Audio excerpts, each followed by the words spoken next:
What's up, guys? Mason the Brock Henderson here, and this is the Crisis on Infinite Earths, Hour 4. So there was a point, and I guess I should have known that there would be a reason why they left Oliver there, and yeah, I mean, it makes sense now that I'm looking at it as a whole, so I guess I should have just reserved my criticisms until after I saw the whole point of why Oliver sacrificed himself to begin with. But yeah, I mean, apparently what's really weird about it to me is I really wonder what the Monitor saw. Because the Monitor seemed to think that Oliver wouldn't have sacrificed himself there, and that Barry was going to sacrifice himself, but instead the other Barry did.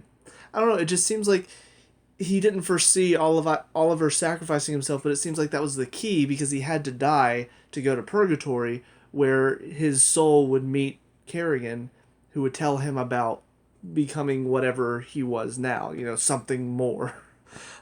Which I will admit, the little callbacks to Arrow, while I get it, kind of took me out of it. Like him saying he was something more or whatever, just kind of like, okay, whatever. And then whenever he's facing off against the Anti-Monitor, and he's just like, "You have failed this universe." I'm just like, oh my god, no. Oh, that was bad.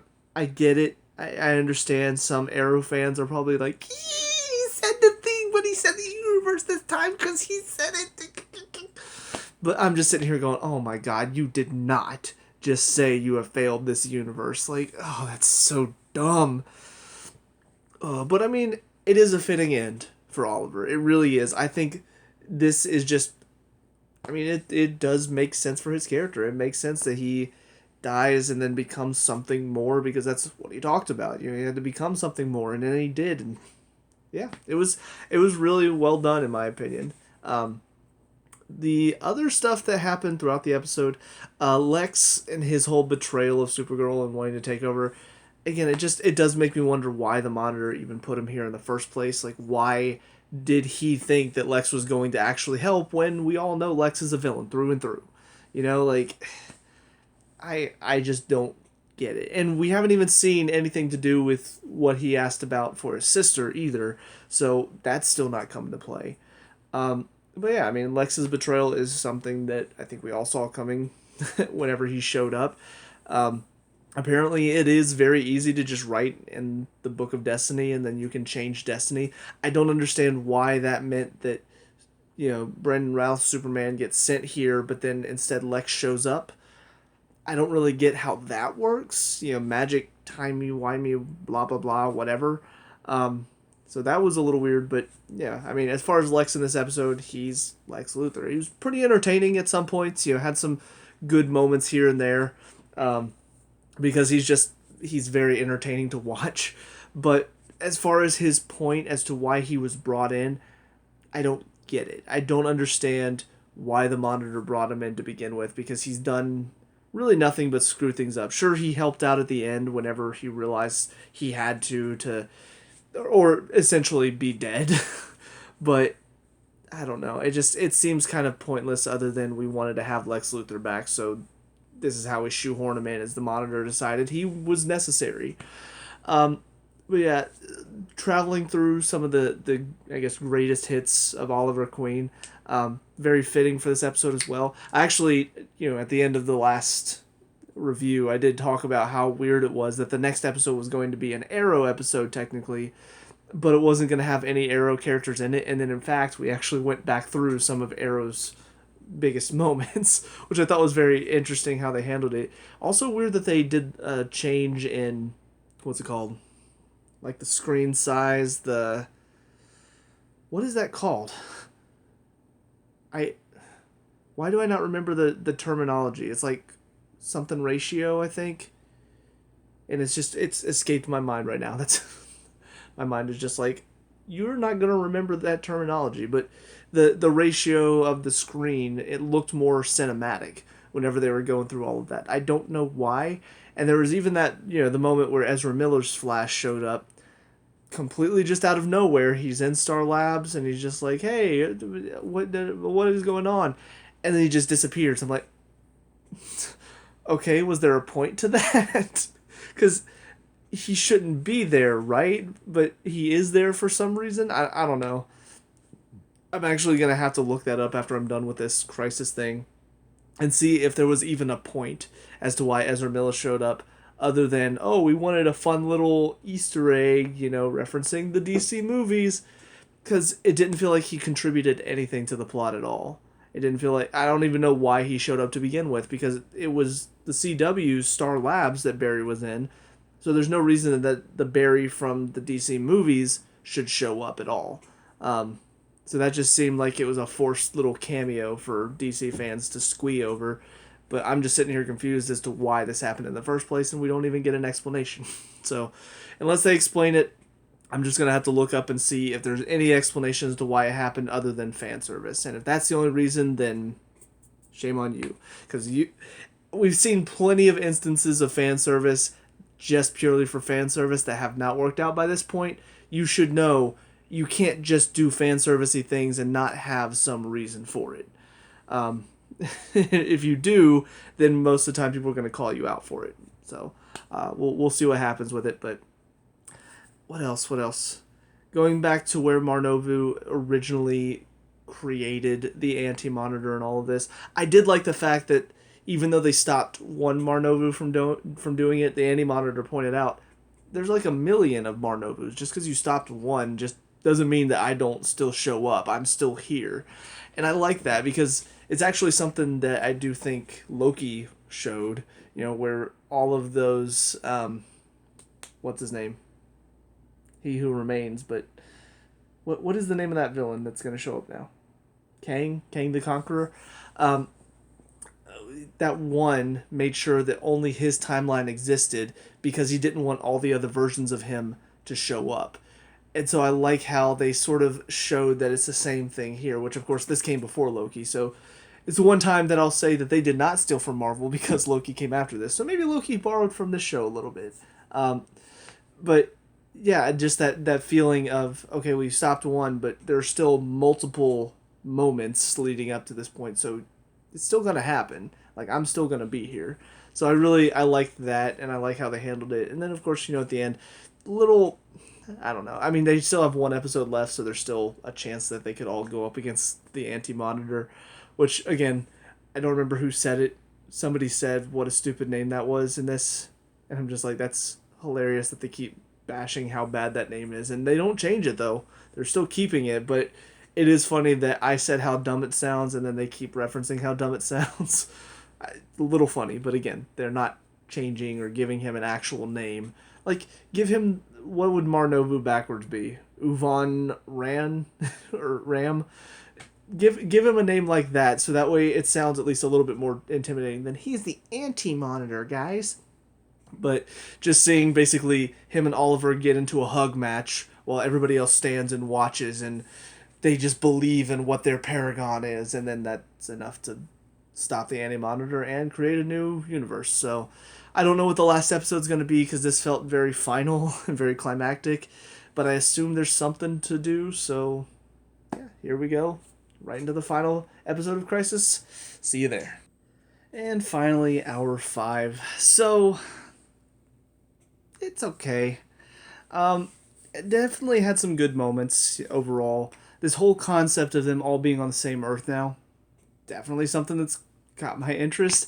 Unfortunately, it does make me feel like I need to now go back and watch Black Lightning since he's now going to be on the same Earth as them. I really do feel like they're probably going to tie in more with the CW, like the rest of the Arrowverse shows after this point. Maybe not. I just don't even know if I want to do reviews of them because that show just didn't really get my interest as much as I wanted it to.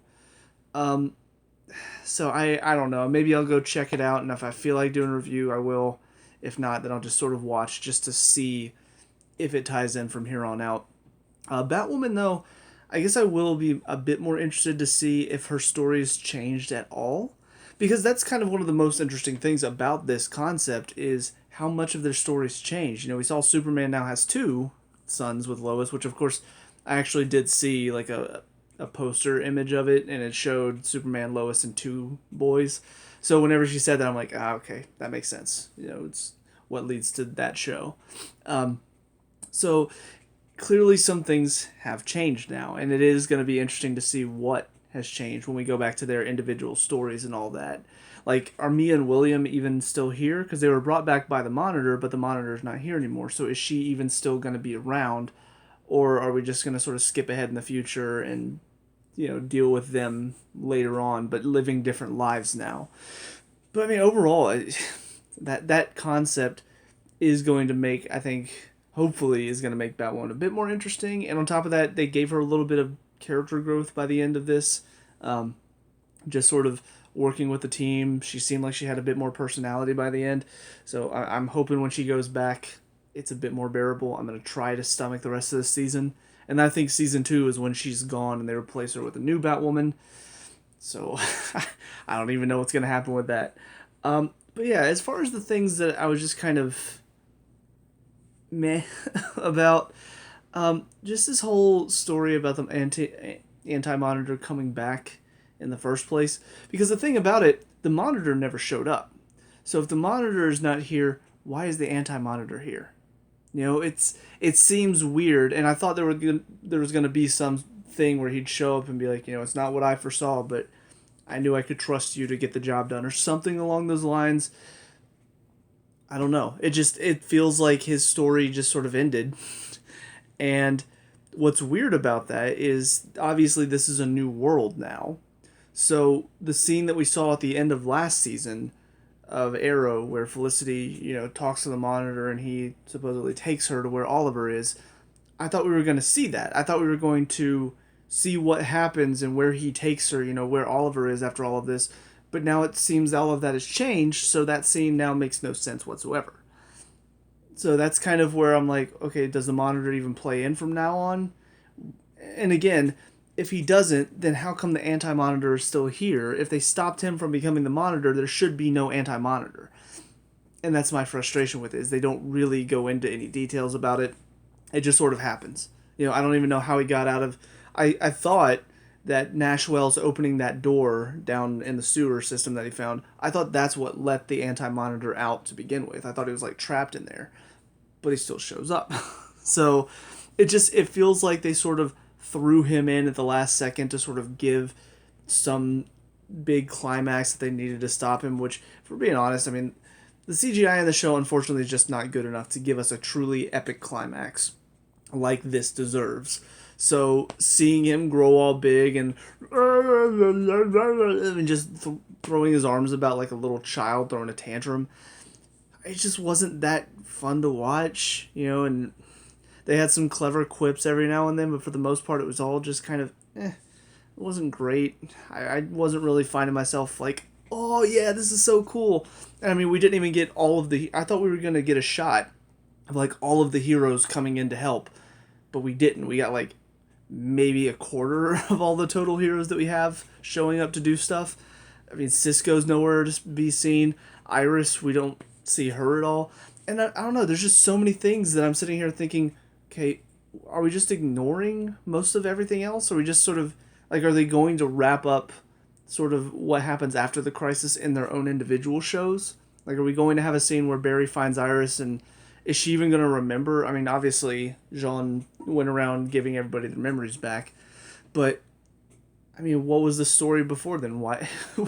What exactly is this new story that we're going to be experiencing on this new world?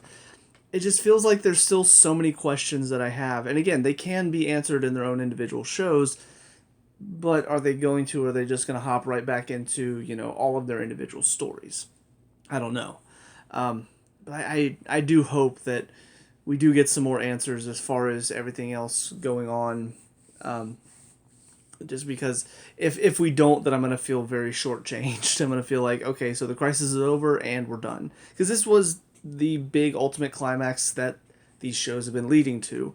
So if they don't reference them, if they don't give us closure for some of these stories going into their individual shows, then I'm going to be sitting here going, okay, I wanted a moment where Barry and Iris got to reunite after all of this was said and done. And even Barry and Cisco, because all of them thought he was going to die. Barry and Joe had that very emotional scene earlier this season where he just broke down because he didn't feel like he was ready to lose him. So I want that scene where Barry gets to reunite with everybody after this is all done, and that you can all finally say, hey, it didn't happen. You know, you didn't lose me. I'm still here. I, I need that. You know, I need that moment. I need Supergirl going back to what she's doing, but now, you know, she's in this new world where apparently she's been living for a while and she's with everybody else, so all these worlds are now connected even though they've been separate for so long. How has that changed the world she lives in? You know, Lex Luthor is now apparently in charge of the DEO. They work for him.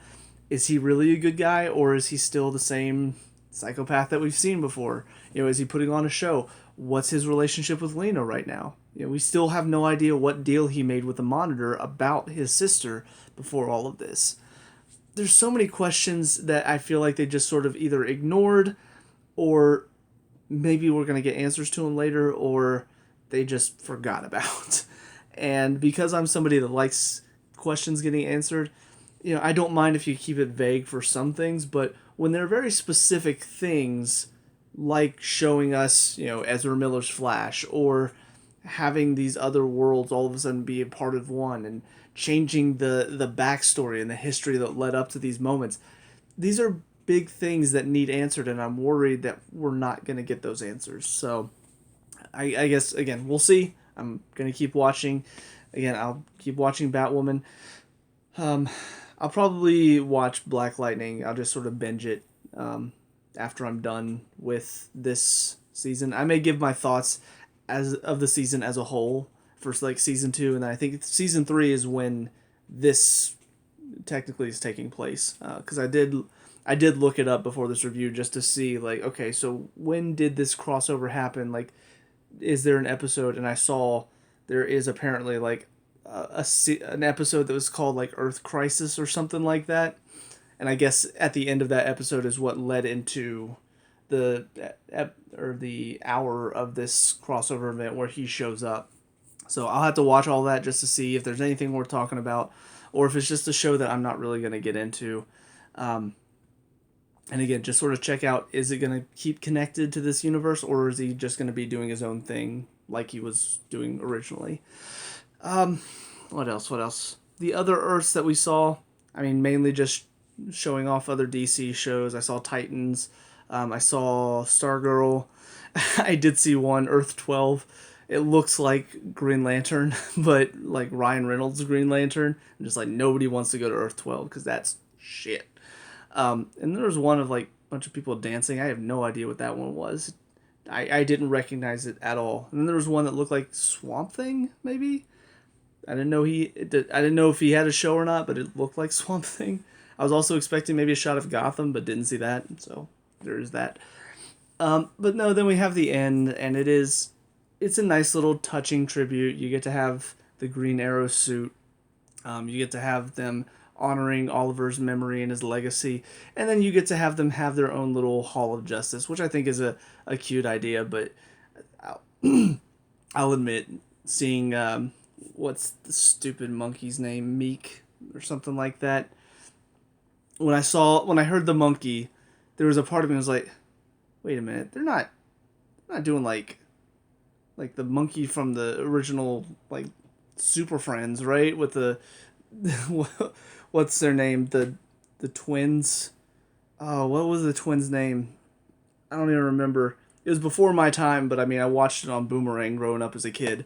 But I do remember like the Wonder Twins. That was their name, the Wonder Twins, and then, you know, their power to turn into water and an animal, and then they had their little monkey, who I think was Meek, was the name that I saw. I'm just like, really? What, are we gonna have the Wonder Twins show up now? Like, what are we doing? Or are they implying that this was originally the Hall of Justice, or it's going to turn into the Hall of Justice? I don't know. When I saw the cage, I'm just like, oh no, please don't. The Wonder Twins, it was fine for their day. We don't need them here. But whatever the case, as far as the Crisis as a whole, it was fun. It was perfectly fine. It was really interesting to see a lot of characters that we haven't had a chance to see interact yet. And I don't know, I thought they did a fine job with what was handed to them. It was a good send-off as well for Oliver and for Arrow the show. You know, a lot of good moments. Also, something I just remembered. Did Diggle have a daughter now? That change? Does it seem like that changed? We'll see. But it was a perfectly fine send off for the character and for the show. Overall, did it live up to the hype? Not really, and I think that's left me a little disappointed because there were some moments that I thought were going to be really interesting. Hearing Kevin Conroy was going to be in it, I was super excited, and then he was just in and gone. Hearing that they were going to have, or seeing, because I saw some memes like with Brandon Routh, Superman choking out. Um, what's the name of the guy that plays Superman in the show? In Supergirl? God, names are just not for me. I saw some memes of him like choking him out because it's like the Marvel fan base and it's the Andrew Garfield. I love you guys. And it's like the DC fan base and it's like Warner Brothers choking out the DC fans. So I thought that was really funny. But seeing that they were gonna have him, I was really excited for that too. But I don't know, just didn't really do much with it.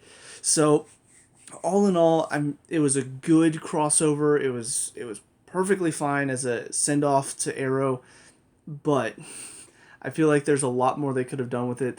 The Monitor and the Anti-Monitor, really not all that interesting. Even when we find out his story and why he became this way and how the Anti-Monitor got created, I don't know, just none of it was really that interesting. It seemed like the Monitor had everything figured out, but in the end, things didn't play out like he thought they were going to. So, what was his point this whole time? He kept preparing all of this stuff, and none of it ended up being used because things went completely differently. And we don't really, again, maybe he'll show up in one of the other shows. Maybe in one of the final two episodes of Arrow, he'll show up and sort of talk about what happened ever since they went back and started the universe anew. But I mean, all in all, it was a little underwhelming because of all of the hype that I had going into it. And maybe that's just me. I'm sure there were a lot of people that really enjoyed some of what they did, but because of how big this was and how much build up there was to it, and again the fact that this is ending a series, the series that started this whole universe basically, I really felt like there was going to be a lot more effort and time and care put into it. But it feels like, as far as CGI is concerned, definitely not any better than I've seen throughout all of the shows. I mean, it was just same rubbery looking crap that I've seen since the beginning of Arrow. Obviously Arrow didn't have as many CGI effects like this, but when I think back to the beginning of The Flash, this is basically what the CGI. I thought that actually the CGI in the first couple seasons of Flash looked better than this. So CGI wasn't all that great, even though they could have put a lot of time and effort into making it look a bit better and a little more realistic.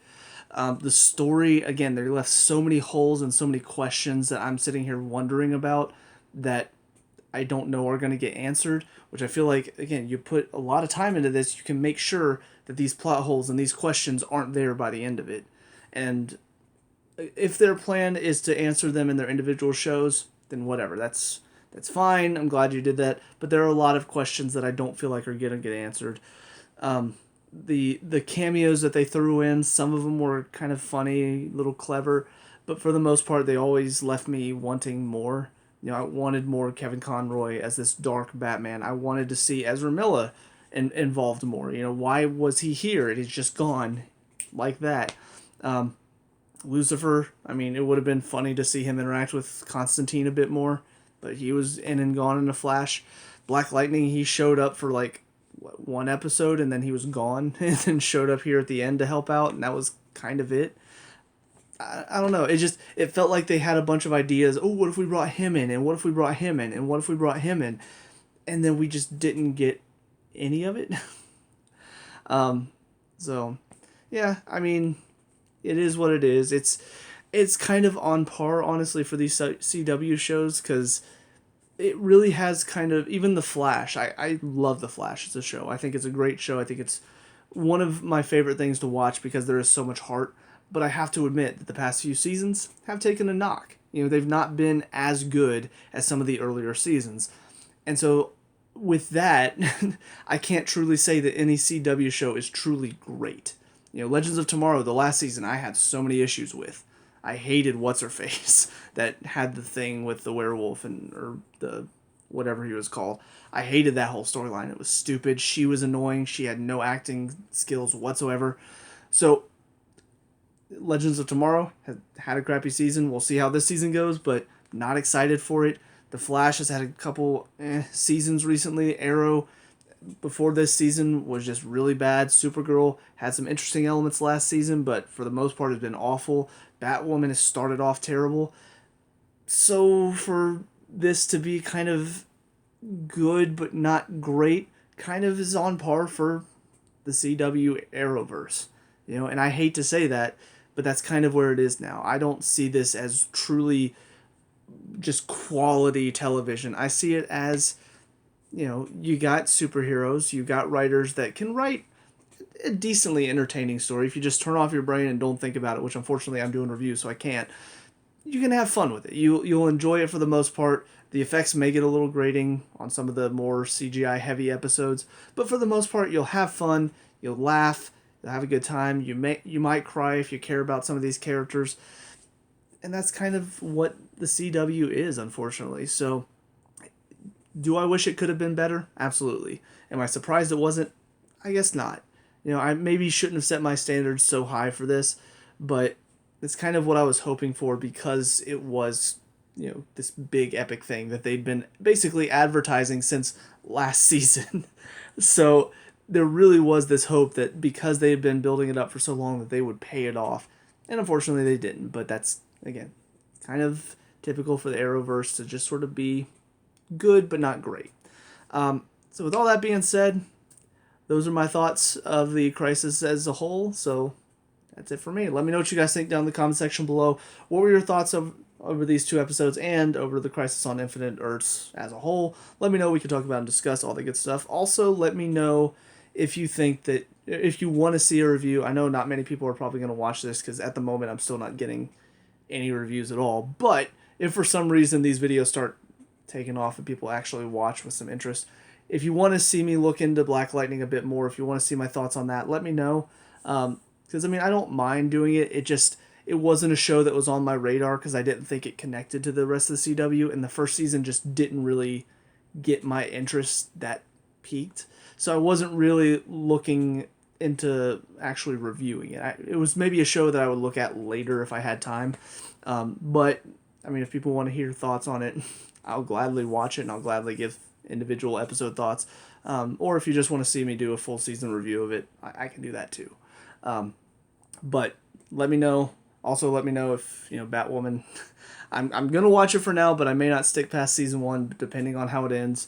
But yeah, let me know what you want to see for future and all that. But yeah, leave a like and subscribe for future Arrowverse shows and other reviews and all that. I'll see you guys, I guess, at the next, whatever show comes next. Peace out.